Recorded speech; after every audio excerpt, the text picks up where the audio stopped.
लाल सागर से होकर इजराइल और अन्य देशों में जितने भी मालवाहक जहाज़ जाते हैं उन पर लगातार हमले हो रहे हैं और इन हमलों की वजह से जो सागर का जो एक यातायात होता है वो बहुत प्रभावित हो रहा है।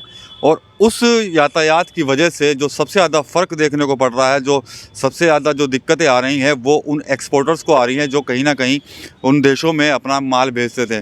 सहारनपुर बहुत बड़ा एक हब है, लकड़ी उद्योग से जुड़े काफ़ी यहाँ पर एक्सपोर्टर भी हैं और इसके अलावा छोटे मोटे बहुत कारोबारी हैं। माना जा रहा है कि करीब 150 करोड़ से ज़्यादा का जो ऑर्डर है वो इसकी वजह से पेंडिंग चल रहा है।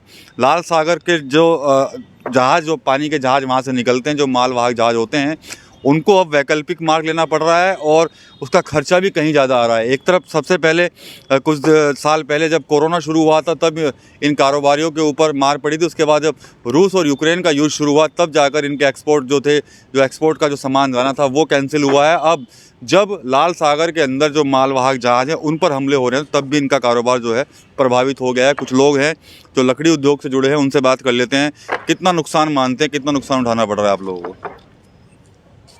90% नुकसान हमें हो रहा है। बाकी तो क्योंकि शहर का कारोबार ठप हो गया, एक्सपोर्ट सब बंद है। क्योंकि मैं यहाँ सहारनपुर वुड सीजनिंग प्लांट चलाता हूँ सरकारी और एसपीवी पे, लेकिन 20 महीने से हमने काम की शक्ल ना के बराबर देखी। और जो शहर का दस्तकार है, कारीगर है, वो इतना परेशान है क्योंकि बाहर अगर जाए तो बाहर जाने का माहौल नहीं और सहारनपुर में काम नहीं, तो इसलिए बेरोज़गार हो रहा। सर जब से यूक्रेन जंग चली, यूक्रेन जंग के बाद तो लगातार काम बिल्कुल 25 महीने तो बिल्कुल बंदी पे रहा। अब हल्का सा काम चला है, लेकिन अभी क्योंकि अब दूसरी जंग शुरू हो गई उसके बाद फिर काम लगभग बंदी हो गया। अब ना ही सरकार की तरफ से कोई सहयोग हो रहा फ़िलहाल। अगर सरकार की तरफ से सहयोग हो तो और ज़्यादा चलेगा। आप लोग भी लगातार इसी उद्योग से जुड़े हुए हैं, तो कितनी मुश्किलों का सामना करना पड़ रहा है? कारोबार की क्या स्थिति है आपके लोग? बहुत मुश्किलों का सामना करना पड़ा है जी। इतनी परेशानी मज़दूर को आ रही है, बहुत ज़्यादा परेशानी आ रही है। इसमें मज़दूर क्या करे इस टाइम? ये समझ लीजिए खाना खाने के लिए भी 2 पैसे इकट्ठा करता है कारीगर। शाम के टाइम जाके सोचता है ना मैं करूँ क्या, जब उसके पास काम ही नहीं है, रोज़गार ही नहीं है, क्या करेगा बेचारा? कुछ नहीं कर सकता, बहुत हालत ख़राब है।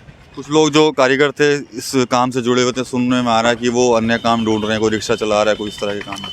रिक्शा भी कहाँ तक चलाएगा आदमी? अगर रिक्शा भी निकालने चलता है आदमी तो उसको सवारी नहीं मिल रही रोड पे। देख रहे हैं आप तो क्या हाल है, बहुत बुरी हालत है। कैसे फिर खर्चे कैसे पूरे होंगे जब काम ही बिल्कुल ठप हो गया? आप लोगों को तो खर्चे भी बहुत होंगे। खर्चे तो दिन पे दिन है, और कहाँ तक कारीगर कहीं रिक्शा चला रहे हैं, कहीं कुछ चला रहे हैं। अब कारीगर आता है काम के लिए, काम है नहीं, और वो कहीं ना कहीं तो जाएगा, कुछ ना कुछ तो करेगा ही। इसको तो सरकार के लिए देखना चाहिए, आगे आना चाहिए। सरकार कुछ कर ही नहीं रही वुड हैंडीक्राफ्ट के लिए, बिल्कुल सो रही सरकार जो है। इसको देखना चाहिए, ध्यान देना चाहिए, समझे जी। लकड़ी के सबसे ज़्यादा सहारनपुर के अंदर लकड़ी का कारोबार है और इस पर नहीं ध्यान दिया जा रहा है, तो कब ध्यान देंगे? अपनी ध्यान देंगे तो कब ध्यान देंगे? सहारनपुर की तो पहचान सिर्फ लकड़ी के काम से ही होती आई है। नक्काशी यहाँ की देश विदेश में मशहूर है, लेकिन अब हालात काफ़ी समय से बहुत डाउन जा रहे हैं। क्या कहेंगे आप इस पर? देखिए, ये हालात का तो ये है, ये जो पीछे वॉर वगैरह हो रहे थे, इसमें जो लॉजिस्टिक्स का खर्चा बढ़ा है, फ्रेट का खर्चा बढ़ा है, ऊपर से बायर ने सारी चीज़ें होल्ड पे डाल दी हैं।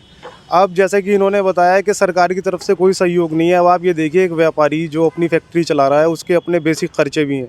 अगर उसके यहाँ 24 लोगों की लेबर लगी हुई है, वो जीएसटी भी देगा, सारी चीज़ें करेगा।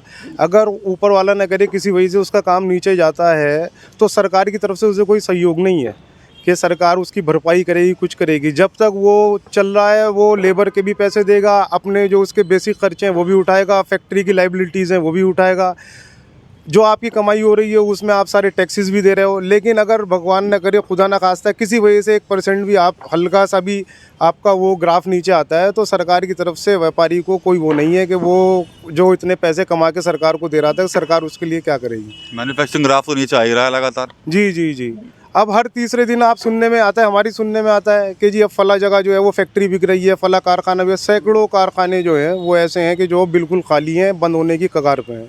जिनके पास अपनी जगह हैं वो बेचने के लिए तैयार बैठे हैं कि वो पूरा पैसे आएंगे तो वो मार्केट का पैसा उतारें, और जो किराए पे है वो सब और छोड़ ही चुके हैं उसे। अमाउंट की यदि बात करें तो कितना बिजनेस प्रभावित हो रहा होगा, क्या कुछ संख्या होगी इसकी अमाउंट की? अब जैसे कि अभी ये हालात चल रहे हैं, अभी ये जो 4-5 महीने, ये 6 महीने के जो हालात हैं, काम भी कुछ कम था, ये मान के चलिए आप अप्रॉक्सीमेशन में 150 से 200 करोड़ रुपए का जो है वो काम बिल्कुल ख़त्म है शहर से जी। कहाँ एक्सपोर्ट होता है सहारनपुर से सामान जो? सहारनपुर से सबसे बड़ा जो मार्केट है इसका वो यूएस का है।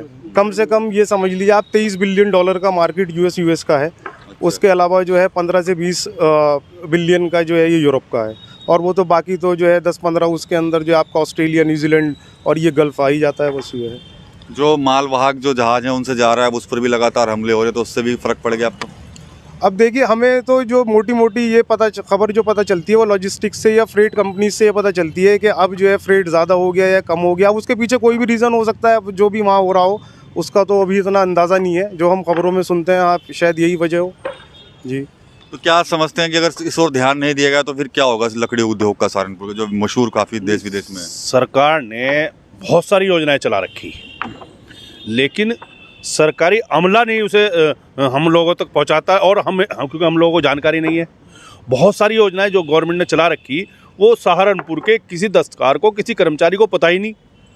हमें कारोबार किस तरह करना चाहिए, किस तरह नहीं, कोई ऐसी कोई ट्रेनिंग या ऐसा कोई चीज़ यहाँ नहीं चलती है। अधिकारी धरातल पर कहीं नहीं दिखाते, जबकि सरकार की तरफ से बहुत सारी योजनाएं हैं। तो देख सकते हैं कि इनकी पीड़ा है। एक जो कारोबार है सिर्फ देश ही नहीं बल्कि विदेशों भी मशहूर है, और कई देश ऐसे हैं जहाँ से सहारनपुर से लकड़ी के जो सामान है, नक्काशी के और अन्य सामान है, वो एक्सपोर्ट होते हैं। लेकिन फ़िलहाल आर्थिक मंदी कह सकते हैं, इनके ऊपर आर्थिक मंदी आ गई है, क्योंकि तो सबसे पहले जब कोरोना शुरू हुआ था तब इन लोगों का व्यापार ठप हुआ था। उसके बाद जब रूस और यूक्रेन का युद्ध छिड़ा तब उनके व्यापार पे फ़र्क पड़ा, और अब जब लाल सागर में मालवाहक जहाज़ों पर हमले किए जा रहे हैं तब इनके व्यापार पर ठप हो गया है। और करीब 150 करोड़ के जो ऑर्डर्स हैं वो फ़िलहाल पेंडिंग पड़े हैं, और इनके पास अब हर चीज़ को दिक्कत सामने आ रही है। इनके जो मज़दूर हैं उनको सैलरी भी देनी होती है, अपने निजी खर्चे भी इनके हैं। तो कहीं ना कहीं ये लोग जो है वो सरकार से इसी बात की गुहार लगा रहे हैं कि सरकार इनकी किसी न किसी तरीके से मदद करे। TV9 यूपी के लिए सहारनपुर से विकास कपिल।